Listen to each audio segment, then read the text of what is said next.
Hello again, it's Peter from Record. Following on from the previous video when I cleaned the table, doing a little bit of spring clean with my bandsaw here. I've started to clean the guides down, and in most cases they're okay. I've got one or two small little issues, but in general they're alright. So the side ones, I've given those a clean out. I've used some WD-40 to free them all off nice and clean. I've put some oil on them and I've just cleaned the faces. So I'll leave that one to soak. This one I've just got to give it a little bit of a go over on the face.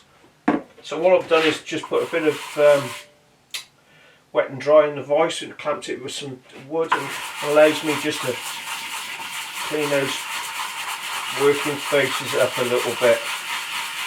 Doesn't need a lot.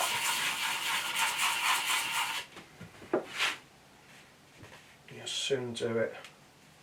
It just makes everything nice and smooth and clean. So I'm ready to go again on that one. So before I put it together, I'm just going to put a little bit of oil inside, or all of these up. And before I actually assemble them, I'll wipe the excess off. So what I found on the rear one, this one is a little bit excessive movement in there, and because I've got a spare anyway, I'm going to look to replace that one. And the one I've got a spare on there, and that's a lot more positive. I'm probably being a little bit fussy with that. It's because I've got the spares anyway, I can do it. I've cleaned up the one side one, the little unit, and that's come up alright. I've cleaned the face up. So I'll put a little bit more oil into the back of that to let that absorb in there. So these little phosphor bronze bearings.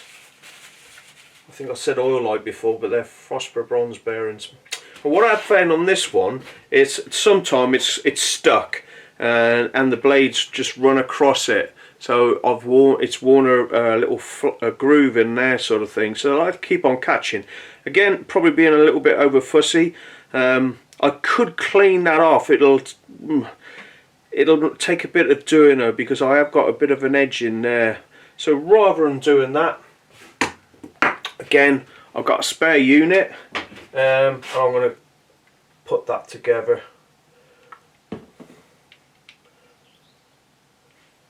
So just put a little bit of oil on that before I put it all together again. The actual brackets themselves, there was bits of resin on there and dust. I've just rubbed them over with a wire brush just to clean them up and just check that everything's okay on there. And that's the same on the top assembly. So they're all ready to go back together again. Before I actually do that, I've actually drawn out two sets. One of each, top and bottom. So this is the top unit, and the screws that adjust it. So if I want to adjust the unit backwards and forwards on the arm, I can adjust that one. And if I want to do the side bearing, I'll undo that and I can move that backwards and forwards. And undoing that, as I say, brings all that back into place. So I've got quite a bit of adjustment on there. So in principle, what we're looking to do when we set this up is to have that square across there, and I don't want those teeth coming into contact with these guides. The teeth have been, this is a hard material, this has been heat treated, these, but the actual side ones on the 300, 350 and 450, these are case hardened. So what they do, if they come into contact with that, they just knock your set off. It'll still carry on cutting, but you won't be able to cut a straight cut. It'll always want to veer off one way or the other. And that's when we advise, when we're talking to our customers as well, when you put a new blade on, move your guides out the way first, top and bottom. Unless you're doing, like we say, like for like, then this position has already been preset, so you're not going to do any damage to it. But say, advisable when you're putting a smaller blade on for a bigger one, or vice versa, move these out of the way, the top and bottom sets. Do your tracking, make sure everything's okay, then do your adjustments, and pay attention to your adjustments. So I just want that to be able to move in in and out of there smoothly, but when it's running I don't want these spinning round. I just want just a little bit of free space in there. And the back one, when it's not on the cut, there should be a small gap in the back of there.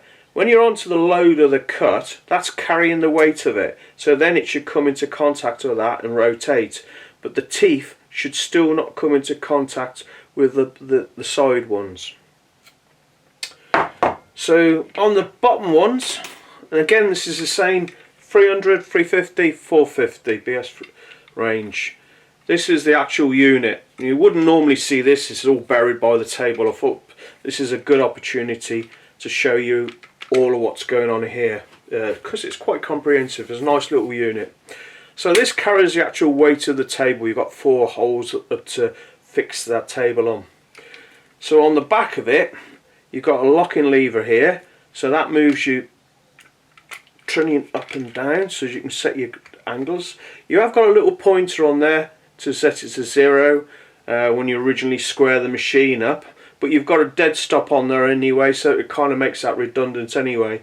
And to be honest, if I'm working on an angle, I'll probably work off the tool I'm using at the time rather than doing a degree on there, but you can do it. It's up to you really. So that locks that up and you can move that up and down. So coming on to the other ones, so this is the same principle as the top one, that instead of being on the side you've got a bearing that actually runs on there. So you adjust that backwards and forwards with a little baker line there, and you've got a 6mm cap screw located in here, so you can undo that and that allows you to move that in and out to suit. And then you've got another 6mm cap screw here, and when you do that, you adjust that, you can move that in and out. So you've got 2 fixing holes there. That's what carries your actual guard that fits on here. So that fits onto there, and that you normally wouldn't see all this assembly. But when you get the machine, it's advisable to take that off before you run the machine, so as you introduce yourself to the guides, how they actually function. Put your blade on when you've done your table, just track it up and make sure everything's alright so you can actually see what's going on. Put your guard back on, and then that assembly is all set up and that's all nice and safe below.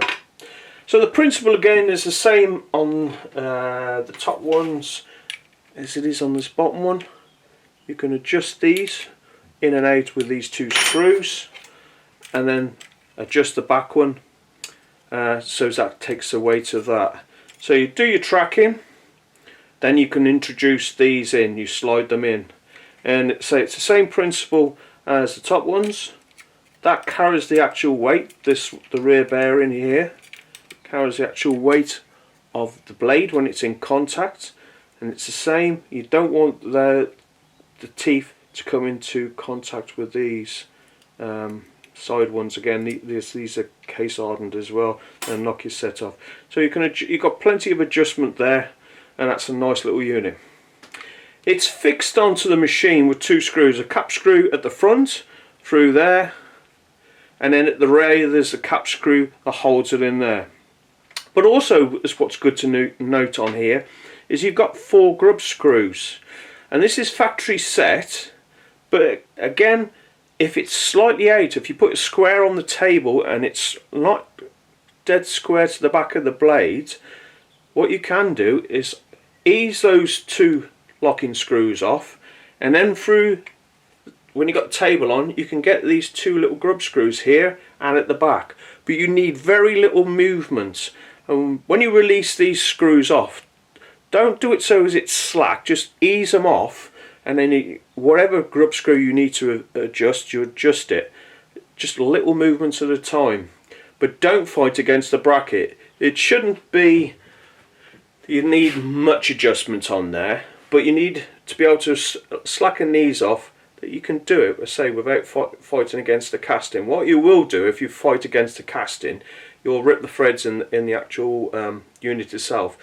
You shouldn't crack this or anything else like that, but you could rip the threads, so just a little bit at a time, and then lock it all back up again. So that's a nice little unit. So that's exactly the same 300, 350, 400 as well.